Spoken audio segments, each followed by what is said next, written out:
School bell rings out over a gray, cheerless sky as another unremarkable day begins at what passes for Hidaka's world. From across the classroom, someone with the audacity to wear a checkered shirt calls out to Hidaka with a name that is not his name, and somehow that is the most normal part of his day. Hidaka flinches, not dramatically, not with protest, just the small, practiced flinch of someone who has learned exactly what that voice means. Brown-haired boy drapes himself over Hidaka like he owns him, flashing a smug grin, while the blonde one cheerfully piles on with a drink order of his own. Hidaka's hand tightens around the edge of the desk, the only act of resistance he allows himself. He smiles anyway, asks if seltzer is fine, and somewhere in his own head admits quietly that being treated like a personal errand boy is simply the shape his days have taken.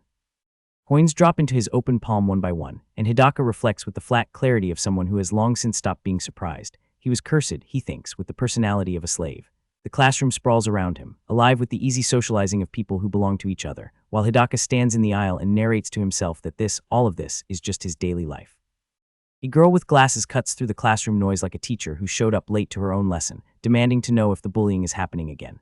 Kawachi-san plants a hand on her hip and delivers a lecture the boys have clearly never once considered, pointing out that high schoolers behaving like playground bullies is something to be ashamed of, though the two in question look anything but.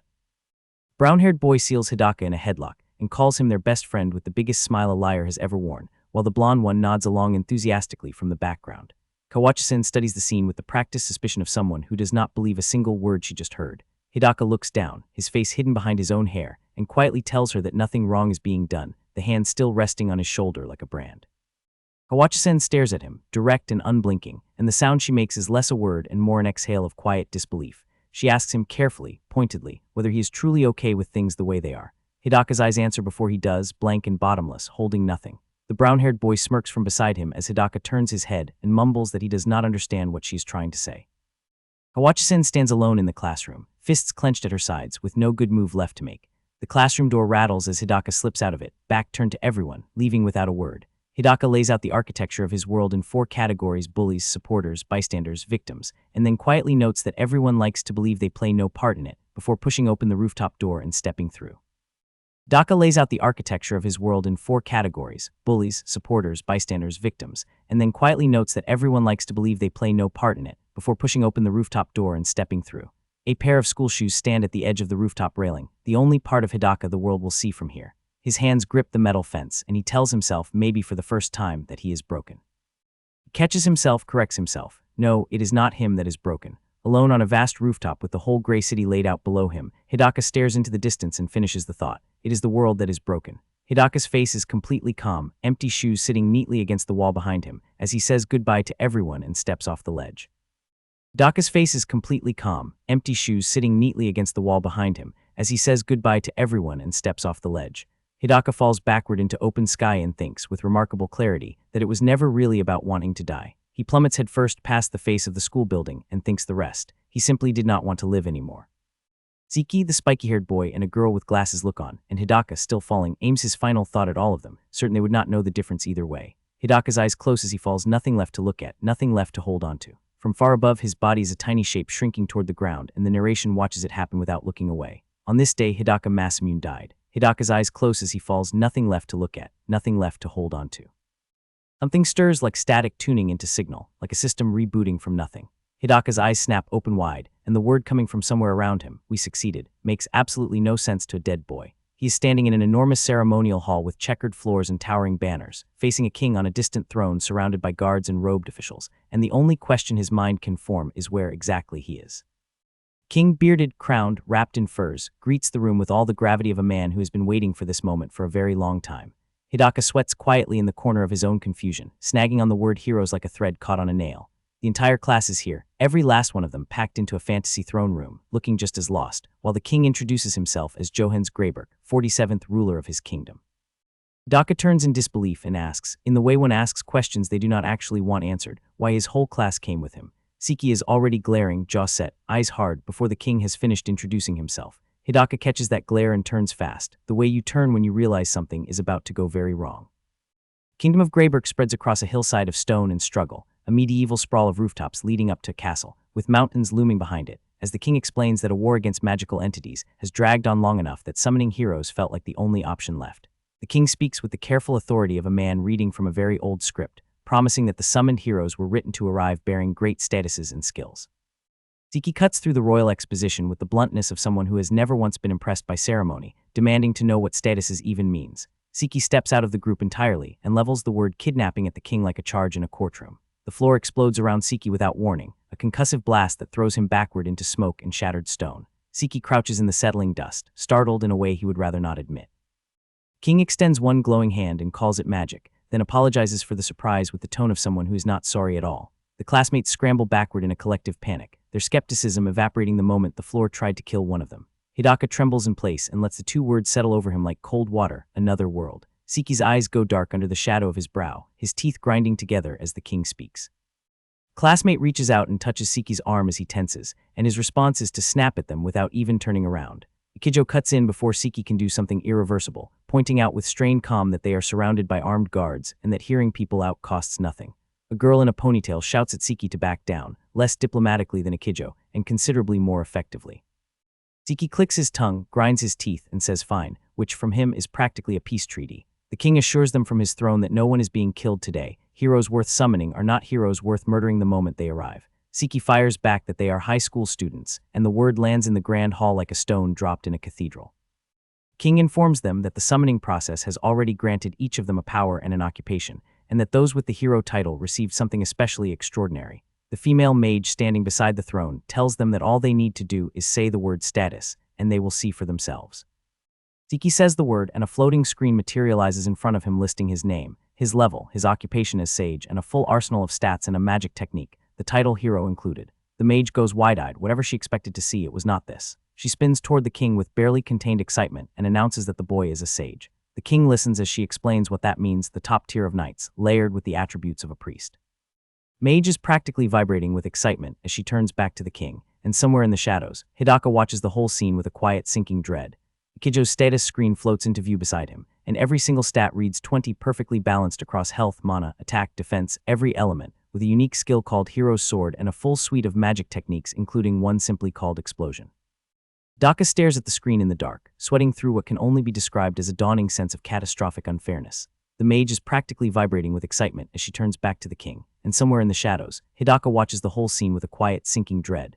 The classmates who already had everything going for them back home are now learning they have even more waiting for them here, and Hidaka watches from the outside of their excitement like he always has. He sits alone in a dim corner, tries to tell himself that maybe, just maybe, something good is waiting for him too, and says the word. His status screen appears. Hidaka Masamune Healer, titled Reincarnated, with the lowest stats in the room and a single magic technique called Heal.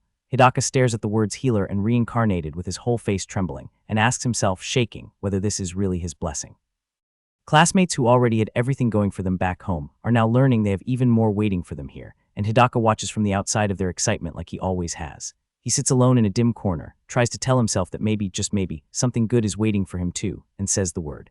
Hidaka approaches the mage carefully and asks how the healer class ranks, and she turns around with a polite smile. Smile dies in 2 frames, replaced by a flat, clinical expression that tells Hidaka everything before she opens her mouth. She explains that healers are a recovery occupation, said without cruelty, which somehow makes it worse. She delivers the final word, weakest, and Hidaka smiles through it with a face that is doing everything it can to hold together. Hidaka approaches the mage carefully and asks how the healer class ranks, and she turns around with a polite smile. Smile dies in 2 frames, replaced by a flat, clinical expression that tells Hidaka everything before she opens her mouth. Siki slaps a hand onto Hidaka's shoulder and grins wide, already twisting the knife, asking why someone like him is even here. A female classmate calls Siki out, but he keeps going anyway, pointing out with a grin that, joking aside, a healer is genuinely not needed. Kijo steps in front of Siki with real anger, telling him that speaking to Hidaka that way has gone too far. Siki turns just enough to make it a challenge. Hidaka's eyes go dark and still, not sad, not angry, just gone. A small elderly man with a long beard and a topknot approaches Hidaka with a question that stops the room cold. Why does his status alone say reincarnated? Every student in the hall turns to look at Hidaka at once. Hidaka's fists tighten at his sides as the old man and the mage wait, and he starts to answer, stumbling over the words. The mage watches him from the side with an expression that has gone very sharp, very fast. Hidaka sweats through the admission. He jumped, he says, and fell from the roof. The old man closes his eyes slowly and says he thinks he understands the situation now. Mage moves on briskly, gathering the group for the next part of the explanation, while Hidaka stands in the middle of it, all looking like a man who has no idea what just happened to him. Hidaka absorbs the plan with the air of a person who has already accepted that none of this is going to go well for him. The blonde woman addresses the group, informing them they will be enrolled in a school focused entirely on training their powers against magical entities. She continues with the pleasant efficiency of someone delivering good news to people who matter. The class is directed toward the student dormitories and herded toward a glowing magic circle on the checkered floor. The brown-haired student leans in close to Hidaka with a smirk and tells him magnanimously that being a healer is at least better than being a complete waste. Hidaka thinks to himself that somehow, impossibly, he's still trapped in the exact same daily routine. Class begins to move, and Hidaka narrates the grim arithmetic of his situation. He did not want to live, so he stopped and still ended up here. Hidaka stares downward into the shadows of his own face and tells himself it is fine, because no one expects much from a suicidal dirtbag anyway. Hidaka watches the brown-haired student and thinks that the cruelty has not stopped, it has simply relocated. He asks the boys back, quietly, whether it is really that much fun.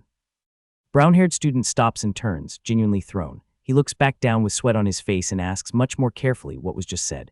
Hidaka closes the distance between them, grabs him by the collar, and tells him it does not matter, and that he makes him sick. The class watches from across the hall as Hidaka and the brown-haired student face each other alone on the open floor, and Hidaka says flatly that he is not going. Blonde woman looks at Hidaka with the calm of someone who has already made all the relevant decisions. Armored joints shift and click into motion as she explains that the moment she learned he was a healer, she had already arranged for him to be sent somewhere different from everyone else. 3 students swap a nervous look at the word somewhere else. Another group listens as she explains the system, a randomized drop point, unpredictable by design, built to ensure aid reaches wherever it is needed. Hidaka thanks her stiffly, sweatily, apparently under the impression that this is being done for his benefit. It hits him a moment later that it is not. The blonde woman fixes him with a withering look and makes it very clear. This system is for them, for their country, and he is simply a delivery mechanism. Old man and the brown-haired student watch as the woman builds towards something, and neither of them looks particularly concerned about what is coming next. The blonde woman screams, full, unhinged, veins standing out, that they summoned great and powerful beings, and ended up with a healer. A spiky-haired student looks away with the tension of someone who would very much like to not be in this room right now. Hand drops onto Hidaka's shoulder from behind the brown-haired student, still right there, still enjoying every second of this. The brown-haired student leans over Hidaka's shoulder and tells him with genuine satisfaction that he really is trash after all. The blonde woman screams that he has committed the sin of wasting their hope and their effort, and raises her arm as the magic circle beneath Hidaka and the brown-haired student erupts with building energy. Something finally cracks open inside Hidaka. He asks in his own skull why it is always only him, the words repeating like a fault line giving way. He grinds his teeth so hard it is almost audible. He looks at the throne, at the guards, at the whole structure of power arranged against him, and decides he will destroy it. The blonde woman watches with cold disdain as Hidaka swears he will burn every last thing in this country to ash.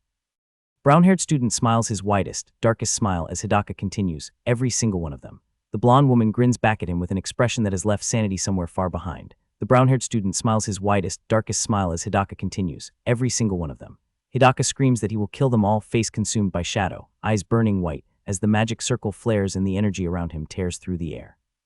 Hidaka screams that he will kill them all, face consumed by shadow, eyes burning white, as the magic circle flares and the energy around him tears through the air. A dark-haired boy stares downward in wide-eyed shock, sweat beading on his cheek as something ahead stops him cold.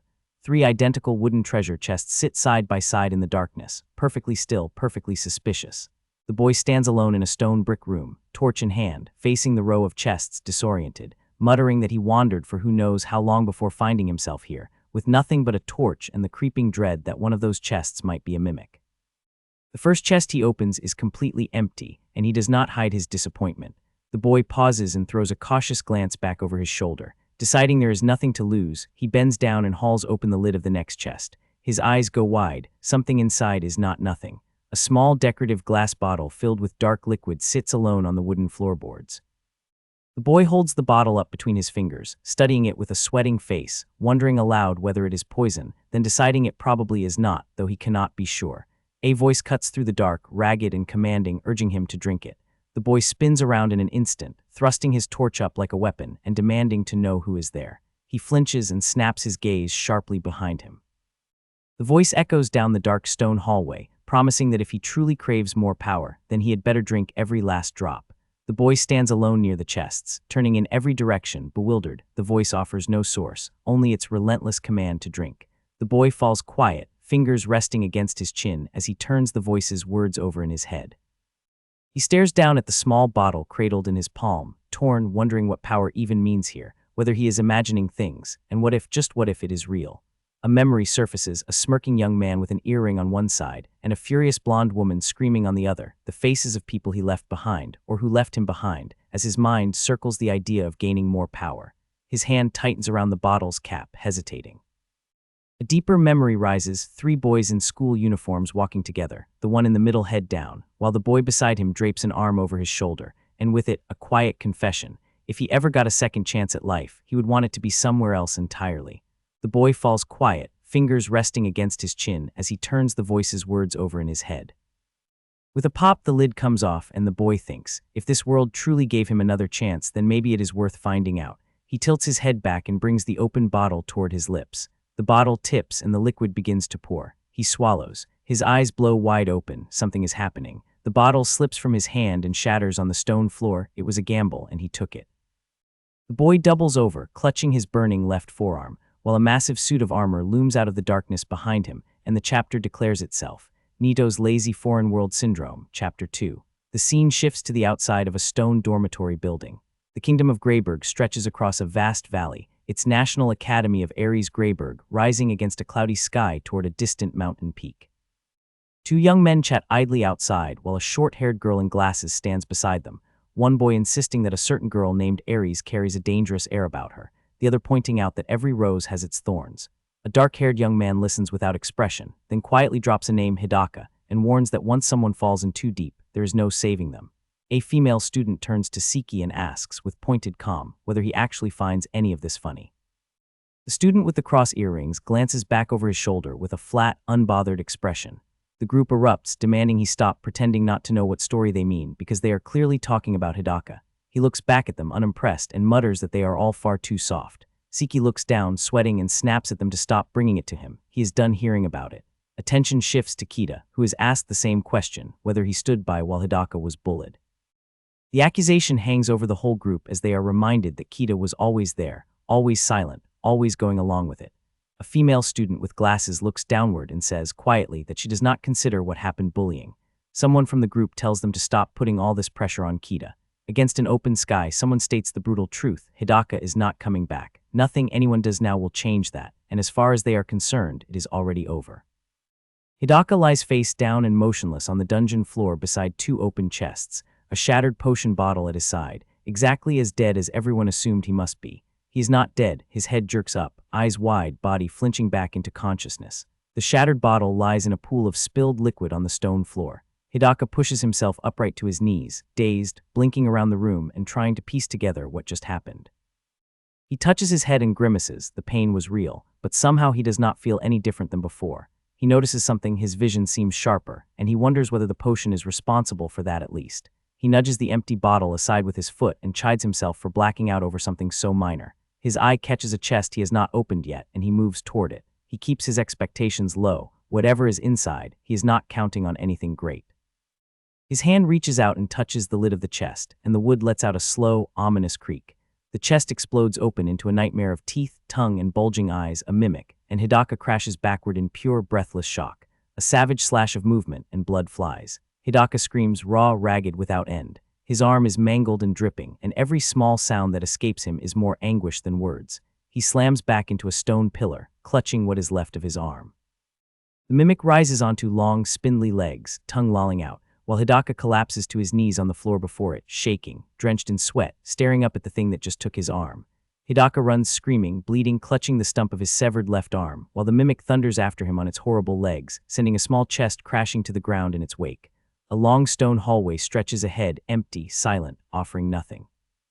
He presses his remaining hand against the ruin of his arm and pours every scrap of magic he has into healing it, casting it again and again like a desperate prayer. Hidaka runs screaming, bleeding, clutching the stump of his severed left arm, while the mimic thunders after him on its horrible legs, sending a small chest crashing to the ground in its wake.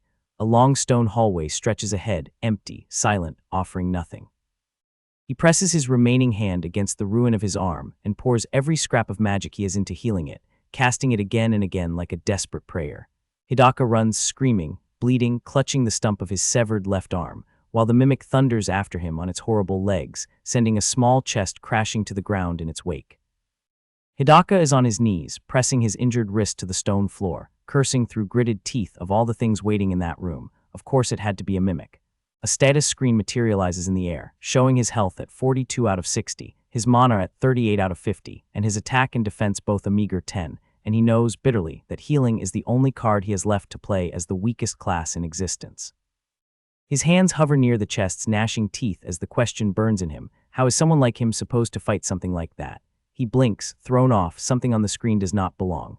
A new entry has appeared in his status screen under unique skills, something called the Goddess, Divine Protection / God of Revenge's Mischief, Mischievous Reversal, marked as advanced. The skill's description expands to explain that drinking the God of Revenge's secret medicine unlocked the unique skill Mischievous Reversal, advanced tier.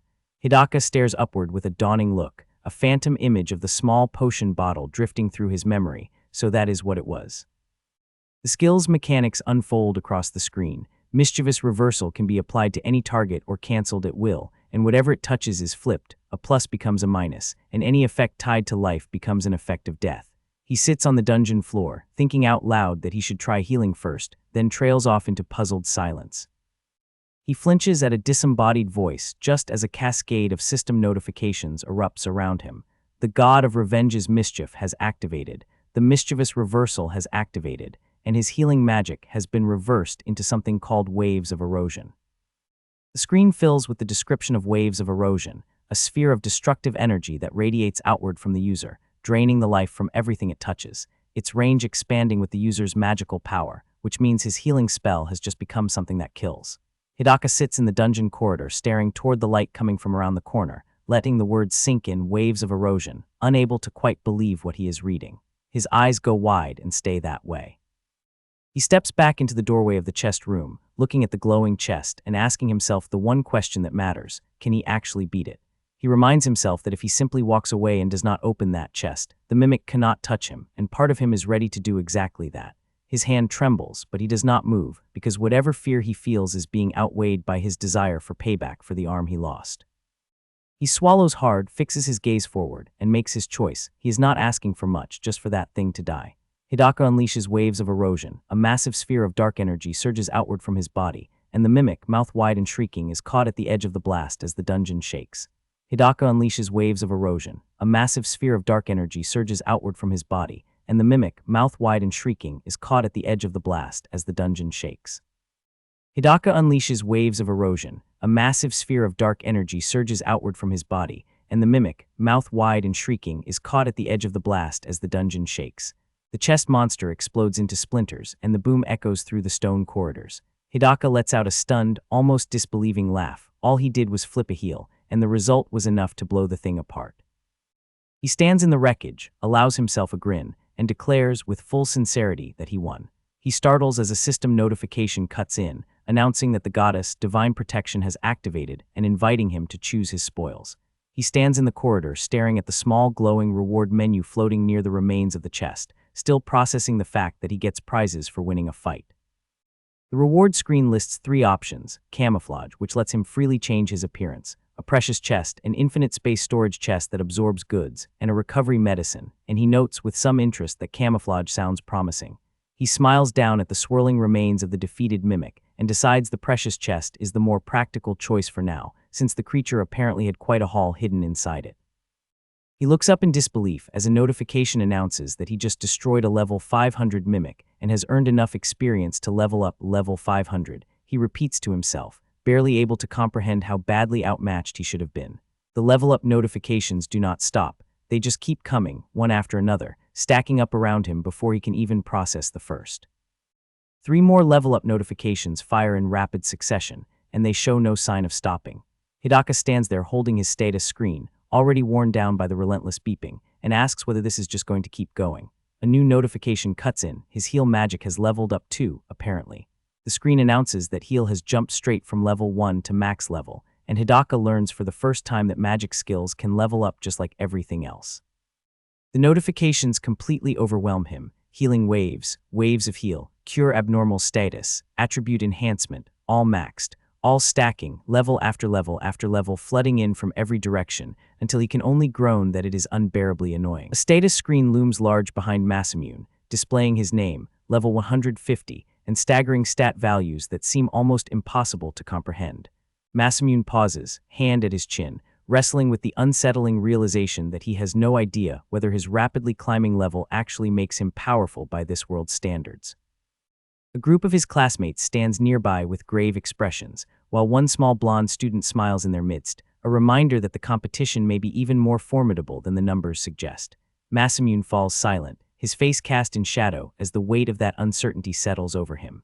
Masamune strides away from a wooden chest in a stone corridor, pressing forward with quiet resolve. He stops dead before a pair of towering double doors carved with the image of a great figure raising its arms, and something about them sets his nerves on edge. He studies the doors from the side, expression unreadable. Masamune stands tiny at the foot of the colossal doors, dwarfed by their sheer scale. He turns the problem over in his mind, then a spark of inspiration hits. He knows exactly what to do. Masamune strides away from a wooden chest in a stone corridor, pressing forward with quiet resolve. Masamune raises his power before the doors, and a churning circle of dark energy erupts into existence in front of him as he calls out waves of erosion. The massive doors detonate outward in a perfect circular burst, and Masamune notes with quiet amazement that he never even had to lay a hand on them. His eyes go wide, something on the other side has caught him completely off guard. He steps into a vast, luminous chamber where an ornate staff hangs suspended in midair, defying gravity as though waiting for him. Masamune's feet pound the floor as he breaks into a sprint. This is exactly the kind of moment he has been dreaming of since arriving in this world. He charges through the open doorway toward the hovering staff, giddy with the prospect of finally getting his hands on some real loot after waiting so long. His excitement dies instantly as he skids to a stop. Massive black shockwaves rip across the floor directly in his path. Masamune looks upward in alarm as chunks of debris begin raining down from above. The entire room convulses around him, and panic floods his face as he struggles to stay upright. Something enormous and terrible tears through the ceiling directly above the staff. A massive slab of stone crashes to the ground right in front of Masamune, and he lurches backward from the impact. Sweat pouring, eyes blown wide, Masamune stares ahead through a shower of shattering debris, utterly terrified. A colossal armored guardian crashes down from the ceiling and craters the stone floor with its landing, sword in hand, and Masamune stares up at it in disbelief. The staff has a guardian. The shock hits Masamune like a physical blow. The guardian brings its enormous sword sweeping down at Masamune, and he throws himself out of the way just in time. A colossal armored guardian crashes down from the ceiling and craters the stone floor with its landing, sword in hand, and Masamune stares up at it in disbelief. The staff has a guardian. Masamune throws his arms up to shield himself from the storm of flying debris, grimacing that was far too close, though he notes grimly that his leveled-up physical resistance is at least doing its job. Masamune fortifies his defenses inside a glowing magic circle, while the guardian wrenches desperately at its sword, which has buried itself deep in the shattered floor, and in that moment, Masamune spots his opening. He thrusts his hand forward and unleashes waves of erosion before the guardian can free itself. Masamune throws his arms up to shield himself from the storm of flying debris, grimacing that was far too close, though he notes grimly that his leveled-up physical resistance is at least doing its job. The giant armored figure swings into motion with startling speed. Masamune watches from a distance as a large section of the armor crashes away. Masamune blinks, a little thrown that seemed almost too simple. He looks down at the guardian, which has collapsed to one knee in a state of visible damage, and remarks that the fight was far easier than he expected. The giant armored figure swings into motion with startling speed. Any relief is short-lived. Masamune is violently hurled into the cracked wall behind him with bone-rattling force. He hangs there, wide-eyed, clothes askew, processing the fact that something just hit him. Blood drips from his lips as he looks downward, shadows falling over his eyes.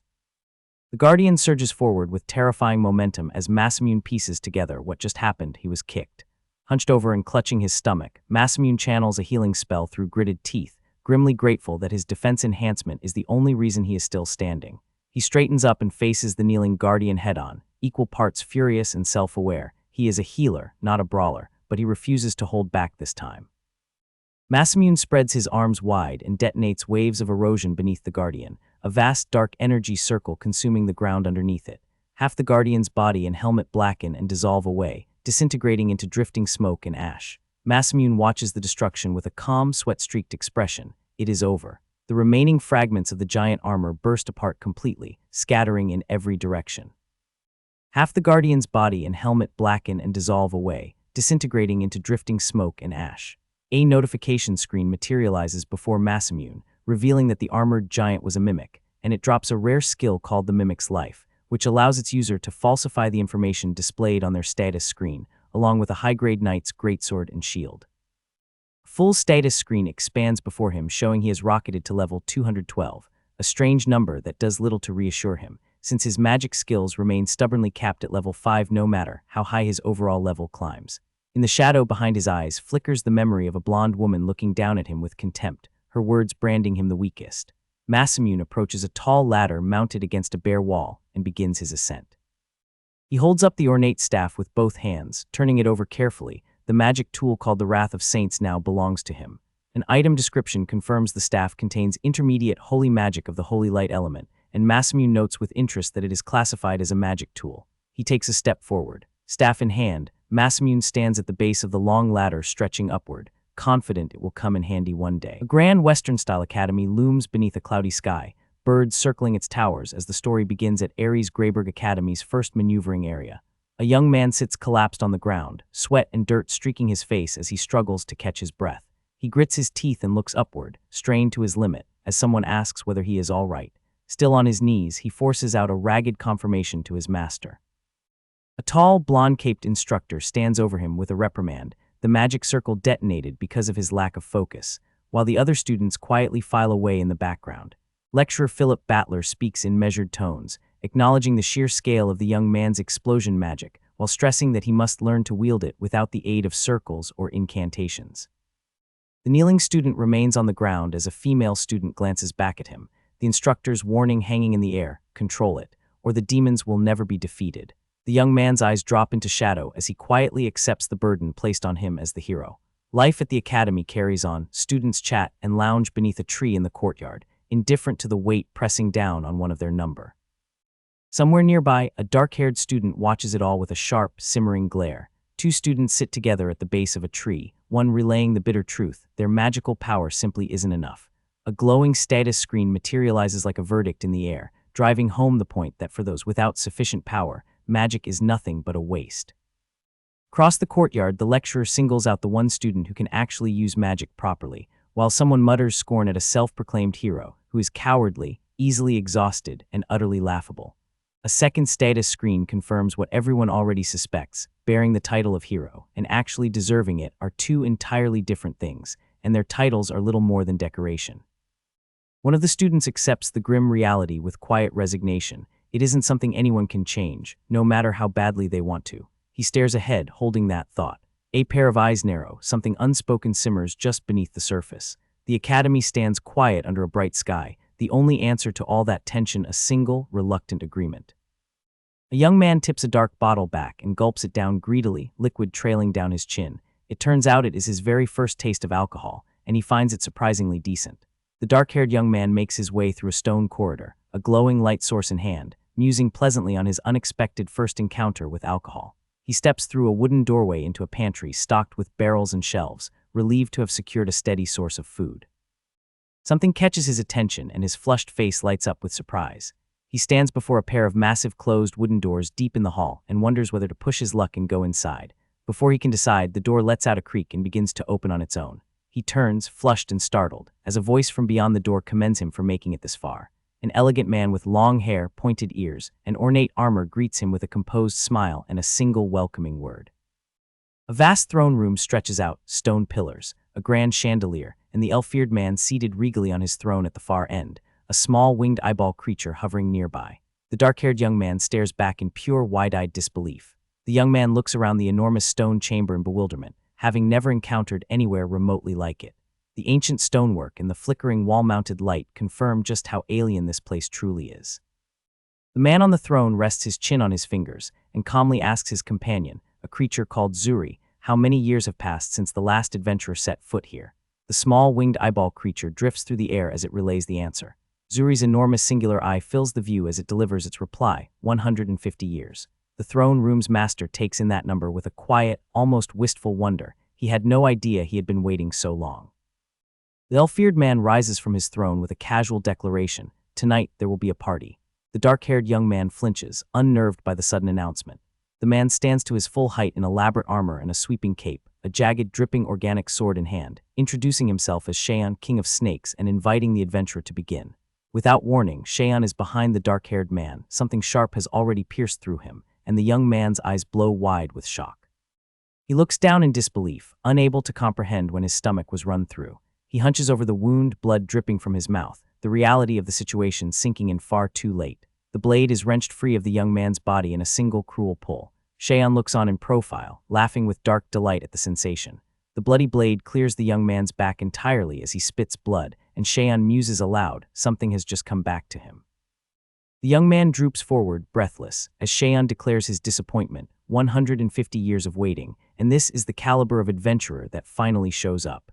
Cheyenne turns away from the collapsed young man, lamenting how far the quality of adventurers has fallen.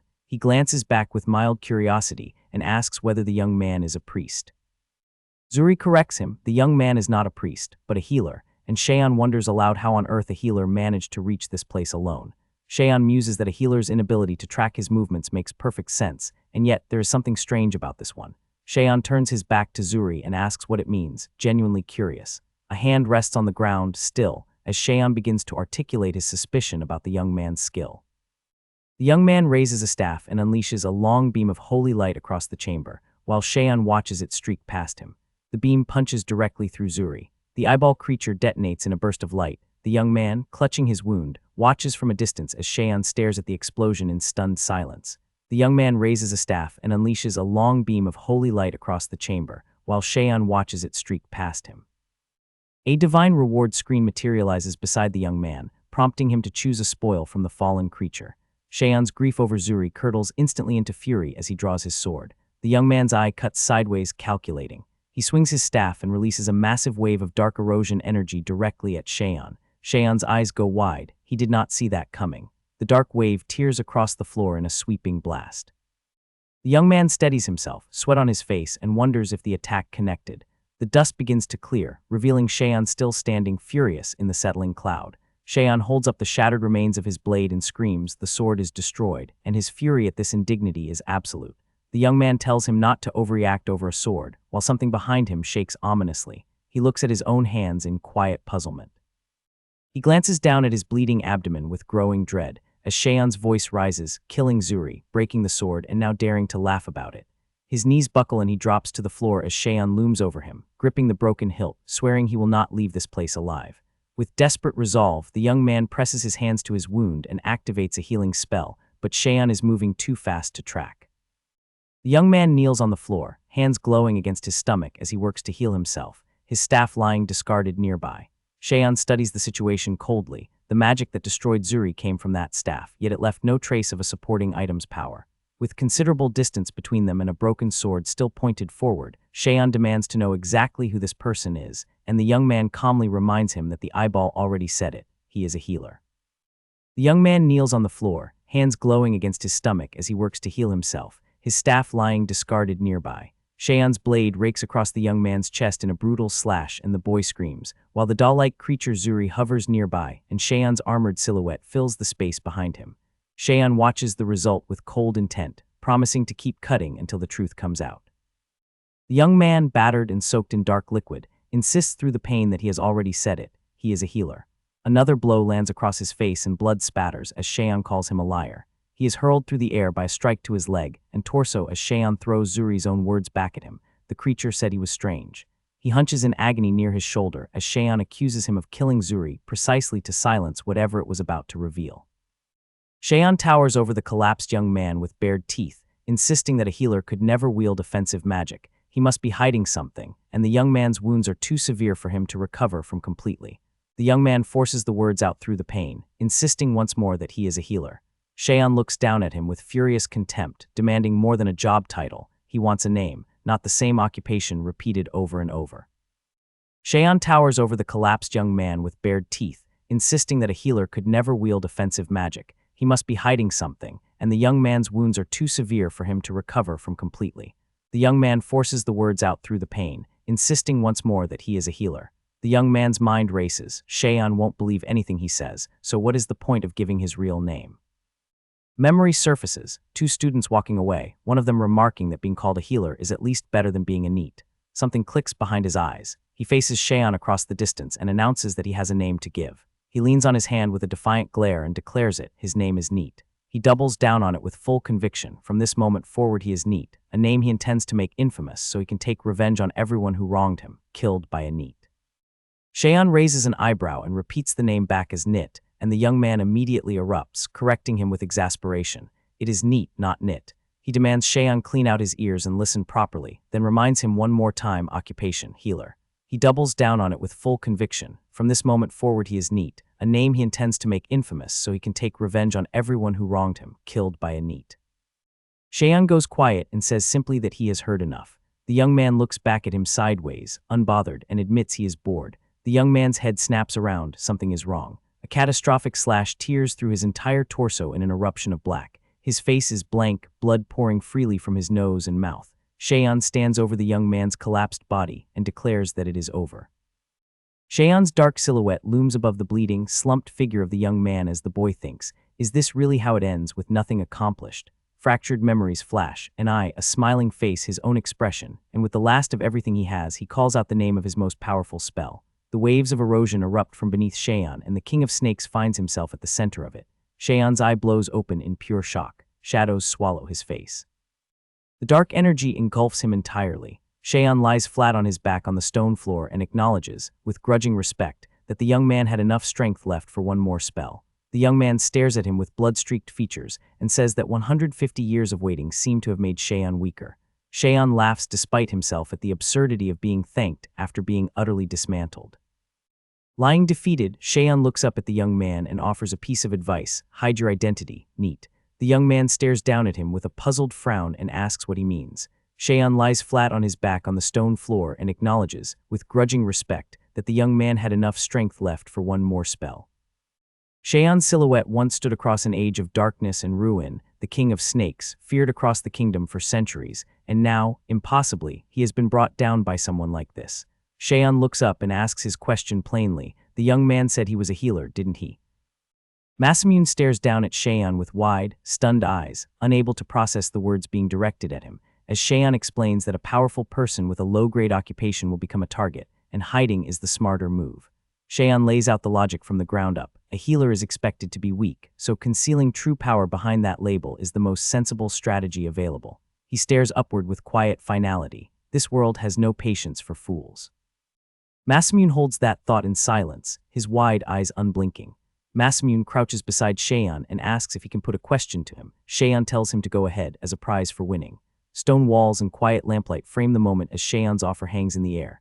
Masamune asks whether Shaeon has ever heard the name, the God of Revenge. A faded memory rises, a smiling man in a high-collared coat declaring to Shaeon that he has made up his mind. He will become the God of Revenge.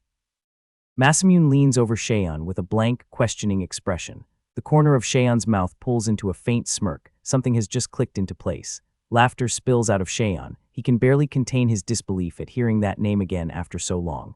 Masamune leans closer as Shaeon laughs with his eyes shut and asks if Shaeon actually knows something about it. Masamune listens intently as Shaeon tells him what little he knows. It was the code name of an adventurer who carried a curse, and advises him to travel to other lands, where the meaning will eventually reveal itself. Shaeon lies still with his eyes closed and a peaceful smile, remarking that this young man clearly knows far more than he is letting on. A stone hallway with a clock-like circular structure stands quiet as Shaeon asks for Masamune's real name, and Masamune asks back how Shaeon knew Neat was a fake. Masamune glances back over his shoulder and gives it Hidaka Masamune. Shaeon murmurs the name to himself with a gentle smile, as if it reminds him of someone. Masamune stands over Shaeon's motionless form and asks why the man is acting so differently now, as a divine reward prompt beeps to life beside him. Shaeon lies perfectly still, eyes closed and expression serene, quietly asking Geezer. Masamune reacts with a start as something suddenly moves. He looks up to see a dark, straight sword rising and floating vertically in the air above Shaeon's discarded armor, and wonders aloud if it belongs to that man. A hand closes around the wavy, snake-like hilt. Masamune takes hold of the serpent blade and reads the notification, Serpent Sword Kuljil's received, then wonders privately whether a healer like him can even use something like this. He decides not to overthink it. He looks down at Shaeon's unmoving face and simply says he'll take it. The spoils from Zuri are catalogued, the magic eye of the truth, a dark element beam cast from the eyes, high-class recovery medicine, and a knight's tomahawk. Masamune walks away from what remains of Shaeon, sheath in hand, as another notification confirms a second prize, the unique skill flash, which he suspects was the source of Shaeon's terrifying speed. He pauses and looks back with a puzzled expression. Why hasn't Shaeon disappeared? Masamune stands at the foot of a wide stone staircase that disappears into darkness above, glowing orbs drifting around him, and tells himself he'll figure out why Cheyenne remains after he gets out, if this staircase leads anywhere at all. He takes his first step forward, resolving that no matter how long it takes, he is going back. His full status screen materializes Hidaka Masamune, level 697 healer, with staggering stats across every attribute, titles including Reincarnated and Friend of the King of Serpents, and unique skills born from every enemy he has overcome, all underpinned by one unshakable vow. He will not die until every last one of them has been made to pay. The character stands on stone stairs beside an empty wine bottle, having discovered a rather unconventional method of curing abnormal status effects, getting drunk, sobering up with magic, then doing it all over again. A dark-haired, caped figure climbs a long, dimly lit stone staircase, musing aloud about how long he has been cycling through this drunken ritual and wondering where on earth these stairs are even taking him. Still on the stairs and gripping his staff, the caped figure is jolted by a sudden, ragged warning cry erupting from somewhere in the darkness behind him. The dark-haired figure turns his head back with a blank, unbothered expression, coolly dismissing whatever noise just reached his ears. The dark-haired, caped protagonist stands with his back turned in a bright forest clearing, gazing up at the open sky as the chapter title announces itself, Chapter 4, An Encounter. The protagonist's eyes go wide, and a bead of sweat rolls down his cheek as something ahead stops him cold. The caped protagonist stands in the middle of a dense forest clutching his staff, completely baffled. One moment he was on a staircase, and now he is inexplicably surrounded by trees. His expression sharpens against the darkness as a single, unsettling possibility crystallizes in his mind. He was teleported. Standing on the leaf-scattered ground, he notes the familiar sensation of teleportation and tries to piece together how it happened when he is certain he never touched anything. The protagonist thrusts his fist and staff into the air on an open forest path, bellowing his joy at having finally escaped whatever wretched place had been holding him. Grinning ear to ear and clenching his fist with wild enthusiasm, he declares the start of his adventure in another world, only for a voice to cut him off mid-celebration, calling out a name. He turns back with a puzzled look as a voice from off-screen thanks someone called Jeek, leaving him confused about who is even being addressed. A light-haired man lashes out at a blonde woman named Eliza for failing to stay alert, while she fires back that she simply did not have enough time to react, the two of them bickering in front of a rigid, dark-coated figure standing between them. The caped protagonist watches blankly from a distance as the confrontation unfolds, quietly registering that these strangers appear to be human. The tall, dark-coated figure at the center of the group cuts through the argument with cold, calculating logic. Whoever this stranger is, there is a chance he overheard everything, and that alone is reason enough to act. Wreathed in a dark, flame-like aura, the black-coated figure draws his long sword and strides forward with a single, chilling verdict. The stranger must be finished off immediately. The caped protagonist frantically waves his hands in a desperate plea, sweating and shouting for someone to stop and explain what is happening before anything irreversible occurs. The black-coated swordsman stares downward with cold, unblinking eyes, completely unmoved by the protagonist's pleas to put the weapon away and talk. A foot drives hard into the dirt, kicking up a cloud of dust as someone launches into motion. The black-coated attacker lunges forward as the protagonist shouts desperately for him to stop, scrambling to get out of the way. The attacker unleashes a massive sweeping sword strike that sends a dark crescent of energy tearing through the air, forcing the protagonist back. The protagonist grits his teeth, sweat beading on his face as frustration and adrenaline boil over into a single muttered curse. The sword cuts through the air again, trailing a jagged burst of dark energy in its wake. The black-coated swordsman's sharp eye flicks sideways as he completes his strike, cold and focused to the last. Jeek stands at a distance, glancing back over his shoulder to where the caped protagonist has a blade leveled near Eliza, the situation having reversed entirely in an instant. The black-haired swordsman shouts Eliza's name in alarm while she stands wide-eyed and rigid beside him, a staff or blade edge hovering uncomfortably close to her face. In a tense standoff across the forest clearing, the protagonist faces the group with his weapon extended, demanding they hold still while both sides reel from how suddenly the tables turned. Jeek reminds the group, with quiet firmness, that this is the second time he has said it, and barely suppresses something unspoken beneath his calm. Jeek extends his warning to include the third companion standing further back among the trees, making clear that nobody in the group is off the hook. The black-haired swordsman stares downward, sweat on his brow, demanding Jeek lower his sword before anything else happens. Eliza, looking deflated and glistening with nervous sweat, concedes quietly to the black-haired swordsman that they have lost this round. Eliza reflects with grim admiration that Jeek closed the distance without her sensing a thing, and that his final movement was simply too fast to follow. Jeek's gaze cuts sideways, sharp and unreadable. The black-haired swordsman and Eliza face Jeek at a distance as he stands with his weapon lowered, signaling a reluctant ceasefire. The black-haired swordsman drives his sword into the ground and tells Jeek to release Eliza, a gesture of surrender, even if a grudging one. Eliza whispers to the black-haired swordsman in disbelief, wondering aloud whether surrendering this openly is not painfully obvious, and whether it might be a trap. Jeek plants his massive sword in the ground and declares to the group that he will not fight them anymore, and after a moment of hesitation, the black-haired swordsman accepts his word. The black-haired swordsman lingers in uncertain silence, visibly unconvinced but with no better options on the table. Jeek places a hand on Eliza's shoulder, startling her. The group turns to leave together through the forest, exchanging awkward farewells as the black-haired swordsman carries his blade over his shoulder, and the tension slowly deflates into an uncomfortable goodbye. Jeek calls after the departing group, asking them to wait just a moment longer. The black-haired swordsman stops in his tracks and looks back without a word. With barely concealed irritation, the black-haired swordsman turns just enough to ask what Jeek could possibly want from people who were trying to kill him only minutes ago. Jeek introduces himself and immediately proposes that he needs their help, and the black-haired swordsman shuts down the introduction before it even finishes. Eliza and the brown-haired companion spin around in surprise, caught completely off guard by whatever Jeek is about to say. Jeek cuts to the heart of it. He wants the black-haired swordsman to join them, and the reaction from everyone present is immediate and unambiguous disbelief. Eliza erupts in protest, waving her arms wildly and demanding to know if Jeek seriously means to bring this stranger along, while Jeek stands unmoved and the black-haired swordsman watches with quiet confusion.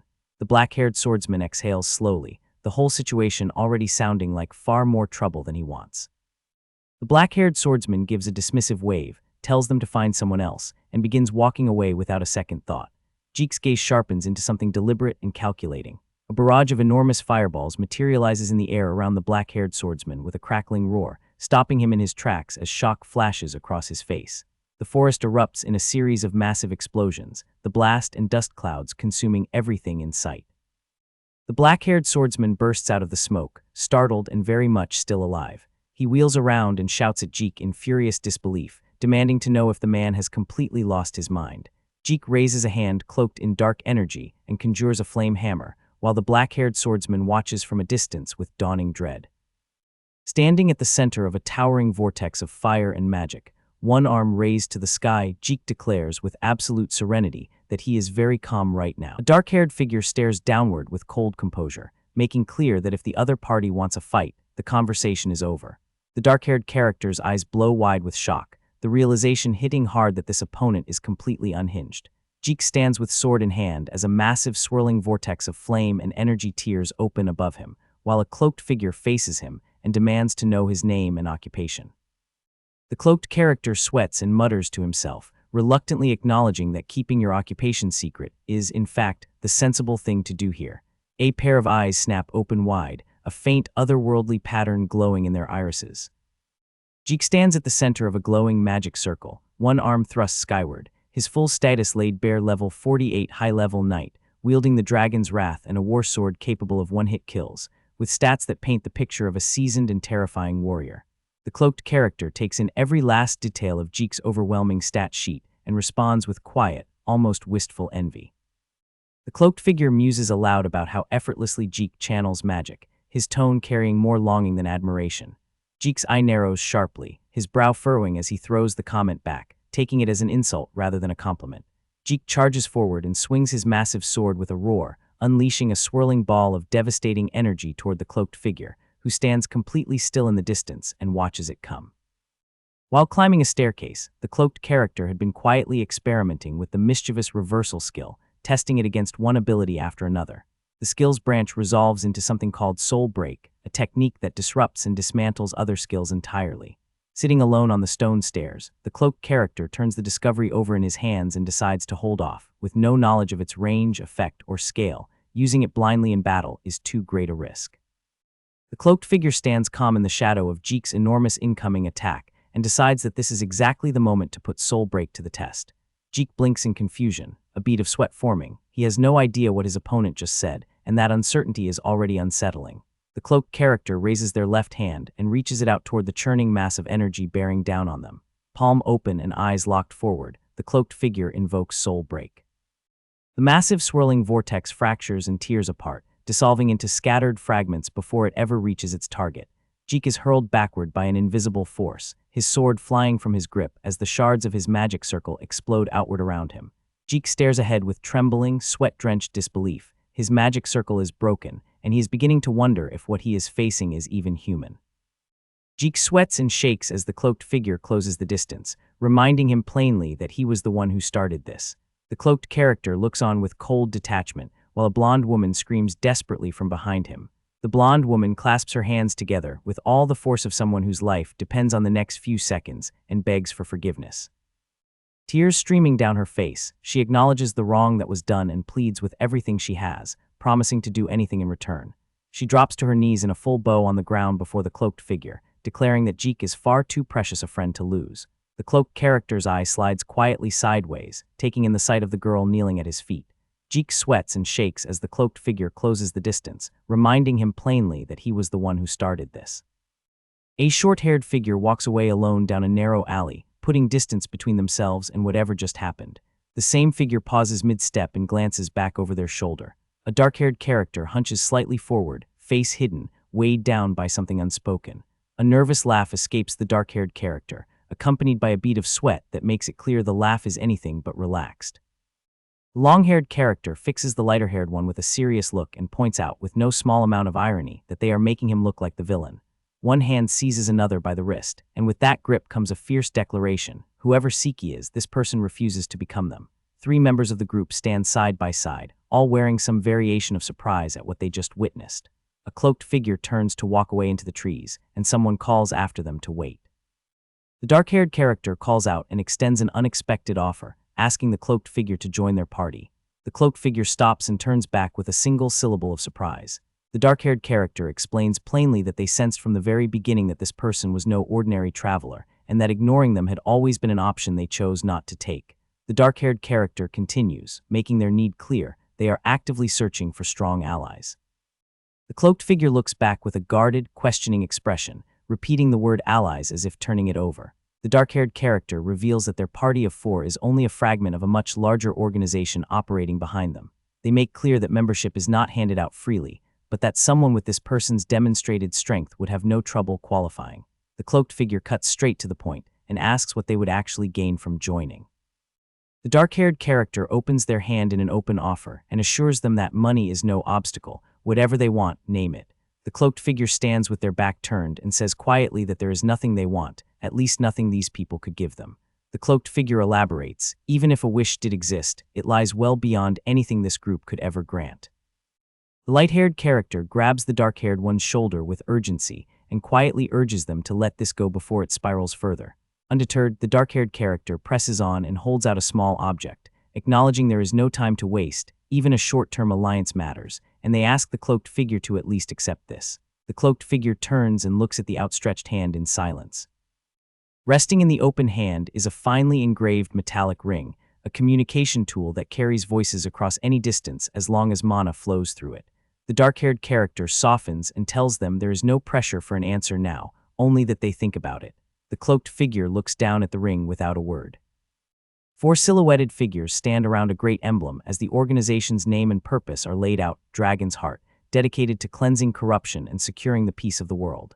A hand rests on the hilt of a sheathed katana as the group explains why they were chasing the cloaked figure. A nearby duchy was attacked, and not a single person survived. The cloaked figure absorbs the news. Everyone in that territory is dead. A dark swirl of energy stirs near the cloaked figure's hand as they tell the group they understand what is being asked of them, and that for now they will accept the ring. The rest of the group exchanges a glance among themselves, the words hanging in the air. The cloaked figure reaches a hand into a swirling portal of dark energy, and the group reacts with stunned recognition: dimensional storage. The party stares with jaws dropped as the cloaked figure pulls their hand back out, calmly asking if such a thing is really that unusual, and the group confirms with full sincerity that yes, they have never seen it before. The dark-haired character shifts the topic and asks what the others plan to do from here. The answer comes: they are heading to Greyberg, and something about it makes the cloaked figure stop short. The group explains that a month ago, Greyberg summoned a group of heroes and they are heading there to investigate, and the cloaked figure's eyes go wide, because a month ago is far longer than they realized they had been away. The cloaked figure is visibly shaken. They had assumed only a few days had passed, and the truth that an entire month is gone hits like a blow. The dark-haired character asks where they are headed, and the cloaked figure answers simply, into town. The light-haired woman smiles and fills in the practical details. If they are heading to Razuhasen, it is a 3-day walk. In a lighter moment, the dark-haired character realizes they never got the cloaked figure's name, and the cloaked figure begins to answer. Before the name comes out, the cloaked figure pulls back inwardly. They should not reveal they are heading to Greyberg, and the name Masamune is one they cannot use anymore either. Cloaked figure is visibly shaken. They had assumed only a few days had passed, and the truth that an entire month is gone hits like a blow. The figure introduces himself plainly, not as Masamune but as Nito. Above a vast open sky stretching to the horizon, someone declares with raw disbelief that this is unbelievable. Nito trudges along a rough dirt path and mutters that no matter how long he walks, absolutely nothing is happening. The tall grass around the path rustles with an unseen presence. Nito catches something, a shift in the air, and his eyes go wide. A pack of large wolves pours out of the surrounding bushes and closes in around Nito from every direction. 2 of the wolves bare their fangs with a snarl, every sharp tooth on full display. Nito's face splits into a massive, delighted grin. This is exactly what he was hoping for. 3 wolves plant their feet and growl with full-throated fury, and Nito mentally cheers. This is it. This is the different world experience he came for. Nito squeezes his hands together in front of his chest with barely contained excitement, deciding this is the perfect chance to shake off the gloom that has been weighing on him. Nito's eye sharpens with focus as he prepares to take stock of the enemy. With cool, deliberate intent, Nito resolves to check their status before making a move. A status screen materializes over one of the wolves, level 8, a hunting monster that relies on fangs and claws, and Nito immediately decides that is embarrassingly low. Nito stands relaxed on the path and reflects that if even Jeek was only level 48, something about the scale of this world is off, then shrugs it off and decides to just deal with the wolves. Nito lunges in to strike and then freezes mid-motion, something catching him completely off guard.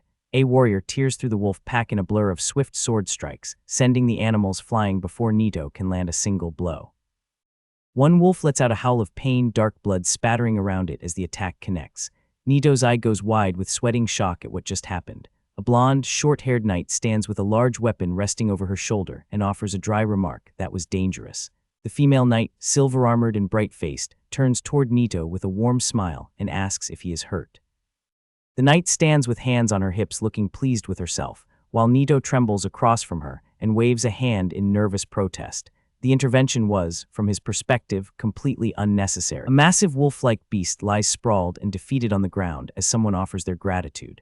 Sierra Ekarlat, a high knight of level 32 bearing the title of White King's Knight, stands rapier in hand with her full status laid bare, her stats a testament to her formidable power, while Nito watches from the side, bewildered that she nearly met her end today. Nito's glowing white eye catches the light with an almost eerie calm. Sierra leans uncomfortably close to Nito's face, studying him with unblinking intensity, while Nito recoils and wonders nervously whether she's sizing him up as a threat. A voice calls out Sierra's name from down the road as a horse-drawn carriage rolls into view. A covered carriage rumbles steadily down a tree-lined dirt road, the rhythmic clatter of wheels filling the air. A well-dressed merchant named William Vector introduces himself with a warm smile and a hand placed graciously over his chest. William's escort Keith handles the reins up front while William, Sierra, and Nito settle into the back of the carriage together, their unlikely group now sharing the road. Sierra introduces herself by name, glancing toward Nito as he quietly offers his own in return. The moment Nito gives his name, Sierra turns her head and fixes him with an unblinking stare. Sierra's expression remains flat and unreadable as she remarks that his name is quite unusual, leaving Nito to wonder anxiously whether she simply finds him suspicious. The carriage rolls on in silence, wheels churning past the roadside brush. William explains that they are headed to Rajosin with cargo, and that Sierra is acting as his guard in exchange for the ride, all while she continues to stare wordlessly at Nito. Nito scratches the back of his neck and apologizes for being a burden, with Sierra sitting quietly beside him. William waves off the apology with an easy smile, insisting that extra guards are always welcome on the road. William's tone shifts to admiration as he reflects on Sierra's instincts. In a flash of memory, Sierra is seen launching herself from the moving carriage the instant she sensed danger, a feat that left William thoroughly startled. Sierra laughs it off with a rosy blush and gives Nito a playful nudge, though Nito himself looks caught completely off guard by the contact. Nito asks what the White King's Knights are, leaving William visibly stunned that he has never heard of them. William explains that the royal capital of Rajosin has been ruled for generations by a line of kings, the current one being Arnold Rajosin. Silhouetted figures stand in a proud, unified line, These are the White King's Knights, an elite unit that answers directly to the king himself. William admits that much about them remains shrouded in mystery, as the White King's Knights almost never appear before the public. William throws his hands up in excitement, declaring it practically miraculous to encounter one of the legendary knights out here in the middle of nowhere. Sierra waves away the flattery with a modest shake of her hands. Nito steals a sidelong glance at Sierra and privately marvels that he never expected to cross paths with a beautiful silver-haired girl in this world. Sierra breaks into a radiant, closed-eye smile, and in Nito's mind, she looks every bit the heroine of another world. William pivots to tell Sierra that she herself is quite famous, and Sierra deflects once more, insisting she cannot possibly compare to his renown. Sierra points at William with a bright grin and tells him not to be so modest. William is described as a great merchant of considerable reputation, known across many nations for trading in rare and precious goods, which explains, Nito realizes, why he travels with armed escorts. William bows his head in gracious humility, and Nito instinctively bows back in kind. William turns the conversation toward Nito, asking what brought him out to such a remote place. Nito answers plainly that he had been looking to go on a bit of an adventure, while Sierra watches him from the side with quiet curiosity. William asks if Nito was on his way to the guild, and Nito echoes the word back, unfamiliar with what that means. Nito takes in the sight of a grand guild building swarming with adventurers and guards, and internally acknowledges this as the legendary starting point he had always imagined, the place where dreams begin in another world. Nito confirms he was heading there, and William offers to guide him once they arrive. William turns and casually asks Nito what class he is. Nito jolts in surprise at the question. Nito's mind races as he registers that William just asked about his class completely off the cuff. Nito's thoughts flash back to a warning he received to keep his identity hidden, and he braces himself. There is no way he is telling the truth, though he wonders grimly which approach counts as common sense here. Nito stares down at his hands and considers lying, claiming to be a swordsman or a sorcerer, but quickly doubts she would ever buy it, especially as William calls his name to prompt an answer. Nito admits he is a healer, and William lets out a surprised exclamation before asking whether Nito is planning to join a party. Nito admits with a sheepish sweat that he hopes to find one, if he can manage it. Sierra turns to Nito with a warm, beaming smile and offers to help him ask around at the guild, declaring it must be fate that brought them together. Sierra acknowledges that being an adventurer as a healer is no easy path, but with both fists raised in encouragement, she insists Nito will absolutely find a party willing to take him in. Sierra pumps her fist and declares that there are plenty of people in this world who doubt their own class, and that Nito has the power to inspire every one of them. Nito forces an awkward smile and promises to do his best, privately noting that Sierra is relentlessly, almost overwhelmingly optimistic. Sierra brings up another thought. She suggests that Nito should consider learning swordsmanship. Sierra points out that since Nito cannot use offensive magic, picking up a weapon or two would only help him, a revelation that leaves Nito utterly floored, having never considered that a healer could wield a sword. Sierra looks at him as though the answer is perfectly obvious. Of course healers can use weapons.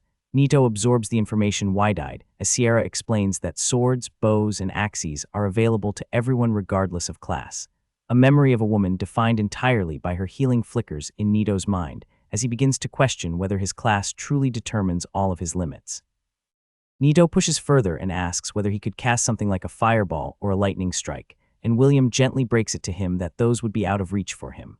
William explains that healers and sorcerers draw on fundamentally different natures of magical power, and while the exact degree varies from person to person, the divide is real and significant. Nito accepts the disappointment and pivots, asking whether his attribute enhancement spell might offer a workaround, though Sierra immediately clarifies that enhancement attributes and magic attributes are two entirely different things, leaving Nito baffled. Nito pushes further and asks whether he could cast something like a fireball or a lightning strike, and William gently breaks it to him that those would be out of reach for him.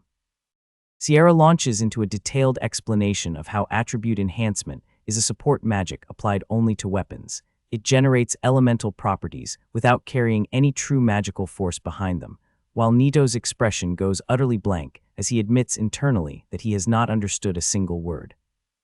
Sierra's eyes light up as she tells Nito that a healer who knows attribute enhancement is genuinely rare, making her recommendation that he learn swordsmanship even stronger, and Nito, slowly warming to the idea, admits he might give it a try. Sierra offers with unmistakable enthusiasm to teach him herself.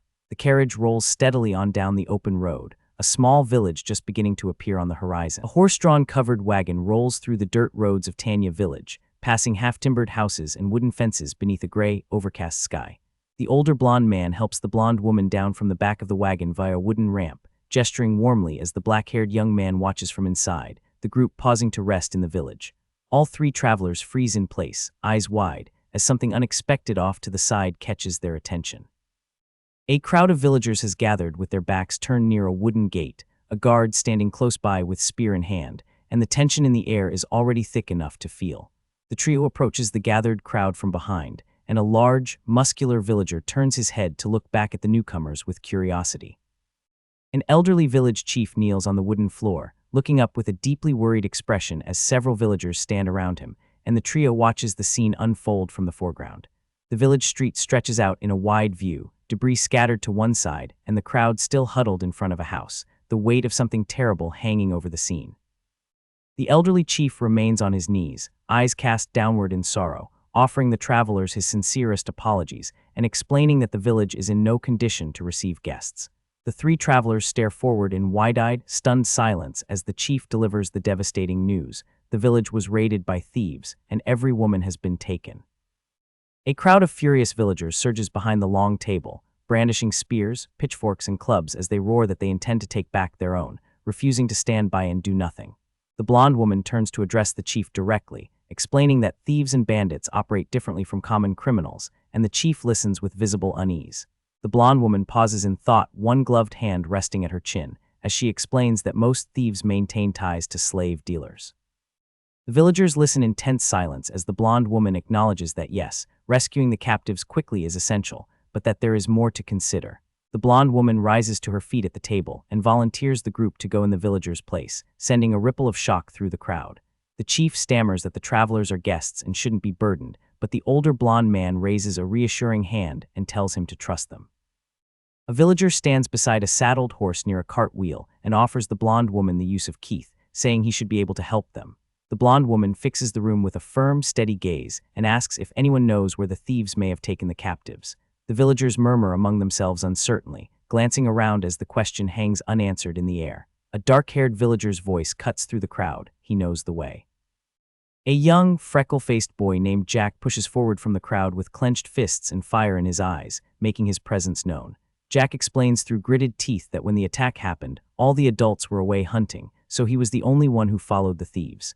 Jack had tracked the bandits all the way to their mountain camp, where he spotted his mother and the other captured villagers locked inside large wooden cages. The blonde woman and the chief bow their heads in quiet grief as the black-haired young man relays the painful truth. Jack's mother is his only family, and she was taken from him today. The blonde woman smiles gently downward as Jack pleads with her, calling her big sister and offering to lead her straight to the bandits' hideout. Jack cries out with tears threatening to spill from his wide eyes, begging desperately for someone to save his mother and the rest of the village women. A vast, silent mountain range stretches beneath a heavy sky, indifferent to the urgency unfolding below. Hidden in the undergrowth, the blonde woman takes in the sight of the bandit camp, where two guards talk casually beside the wooden cages holding the captive villagers. The blonde woman crouches beside Jack in the bushes and firmly, but gently tells him that things are too dangerous here. He is to return to the village on his own and leave the rest to them. Jack turns and disappears into the dense forest brush, the rustling of leaves marking his retreat. Two bandits stand within the camp, exchanging words without a care in the world. The captured villagers sit huddled and still inside their wooden cage. Nito peers out nervously from behind a broad tree trunk, sweat on his brow, the whole situation feeling unsettlingly like something out of a game. The blonde woman whispers the plan to Nito. She and Keith will quietly deal with the perimeter guards and signal him when the coast is clear. Nito blinks in surprise and confusion as the blonde woman's final instruction lands. He is to stay put and wait. The blonde woman leans in close and holds up a finger, reminding Nito plainly that healers are not built for combat. His job is to support, and he reluctantly agrees. Nito stands alone among the trees, watching the blonde woman and her companions' backs as they slip away into the forest, resigning himself to his role as a healer. Nito narrows his eyes, quietly noting that despite his higher level, she is already watching him with suspicion. For now, keeping a low profile is the smart play. As Nito observes from a distance behind a tree, the blonde woman called Shelley's reaches for the hilt of her ornately decorated sword and begins to draw it, her expression resolute. It is time to see what the White King's knights are truly capable of.